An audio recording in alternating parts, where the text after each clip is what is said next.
three groups, 4 projects that you just heard from, were the result of a process on the beginning of our first day in Module 3 in which you decided what topics you wanted to work on in exploring the question of gaps in collaboration within the philanthropic and development system. Well, we got the general topic, and I think it was, I even forget what it was now because we very quickly discarded whatever the top line thing was. It was something around lack of information sharing. And the first thing we did, of course, like any good group that comes from development and philanthropy, was say, that's no good, whatever people thought of before. And we talked about how actually there's plenty of information, there's plenty of sharing of information. So what is the real thing that we need to discuss? And in that we came up with that it's actually making sense of the information. In this particular field, we are in a different world from what we were before. And when we try to imagine 5 years from now, we are going to be in a world where the actors, the people, everybody is going to have much more access to information and capacity to communicate. But that also has its own dangers, including that of having an absolute cacophony where nobody understands each other. So the whole thing about making sense becomes very essential. Because we were told we needed to come up with a work plan, of course we didn't come anywhere near what is actually a work plan, but we came up with a timeline, just starting to look at a work plan. And so the first thing we said is that we kind of have to figure out what types of information we need. And then moving into this, what we called sense making, and we wanted to say a word other than analysis, because that's too often used around information and knowledge. We keep talking about analysis, analysis, analysis, but that carries a lot of sort of baggage with it, and had these connotations that you have some experts sitting somewhere who are doing this very, very objective analysis and coming up with scientific and rigorous, sort of things. And then we said, well, that's really not what we're talking about. There's a role, a certain amount of role for that, but information and knowledge is very political. The generation of it, the use of it, who has access to it, and what sense they make of it is a political act. And so we sort of threw that out there in terms of the next stage would be what types of information can we support getting out to who, which types of people, so they can use it for different things. And the last one, our goal out there was actually to change the behaviors that lead to having more local resources that match international resources that are, of course, then being used to the overall goal. So the issue that we were talking about was the gap between listening to constituents and acting on what you hear. And we spend a lot of our time talking about some examples that some of us in the group had experienced of different ways of working, and then came up with a very theoretical model, which of course is very densely written, and 90% of you won't be able to read it. And our idea is that we will not solve the basic problems of poverty, inequality and other problems unless and until the people who are experiencing these problems effectively participate in producing the solutions. So that came out of some experiences that members of the group had in working in a very different way. And so basically what we've done is we've developed a model and identified some of the issues and the way that we'd need to work through this to put it in place. So in order to realise this, a number of enablers must be in place. And one of the most important ones we thought was actually the decision makers or resource allocators must believe that this model is worth investing some of their resources in. And we spent a lot of time talking about how you might need to work on that issue. And some of the things we talked about was internal barriers that would need to be identified, such as actually the attitudes of board members, beliefs about poor people, and levels of risk tolerance in funding bodies.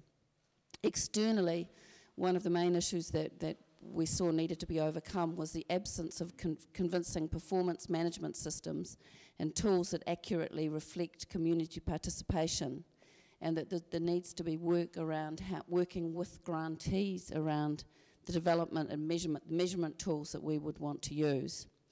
We wanted to challenge foundations to set a specific goal for the amount of their resources that would be devoted to working in this way to solving problems.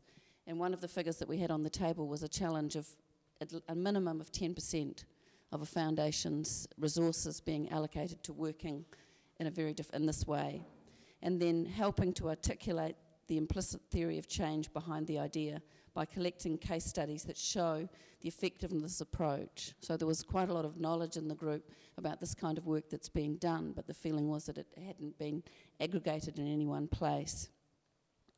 And then bringing decision makers, one of the things that the group felt was very important was bringing decision makers into direct contact with the communities after trust has been developed, so that the decision makers actually believe in the validity of working with communities at grassroots level on this. So after a huge amount of debate on what the topic should be and to define the problem, we all agreed to take livelihoods in transition as a topic to talk about. So what is the problem? So we kind of broke it down so it was in smaller chunks. One is movement. There is obviously in India, and this is big in India, that the youth are moving out of the rural areas. So they're moving out of the agriculture profession that their families have been, and they're going into the urban areas. So we imagined a 3 to 5 year time frame and laid out the following key steps in this process. We thought it was important early on to ask researchers to provide some analysis on data on the issues. We had some, but we wanted harder data. And we felt it was necessary early on to reach out to NGOs and those trust networks who have credibility with youth, who convene them, and who can help us map the needs and IDs. In other words, these sort of, like-minded elite Indians are not going to be the first point of entry to the youth. They're going to need an intermediary. And those would be those trust networks, NGOs, others that may be working with them. Early on, we wanted to sort of map the philanthropic potential support.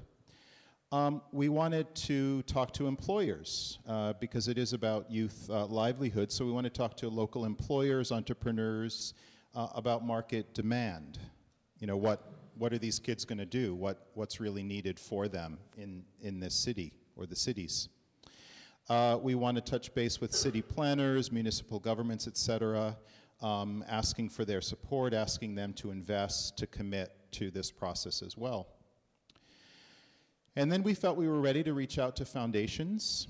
We would reach out to foundations to fund these steps above, the local ones. And with that buy-in locally, we would reach out to international foundations for larger amounts of money for perhaps training, program-related investment, programmatic activities. So taking different steps towards greater and greater resources.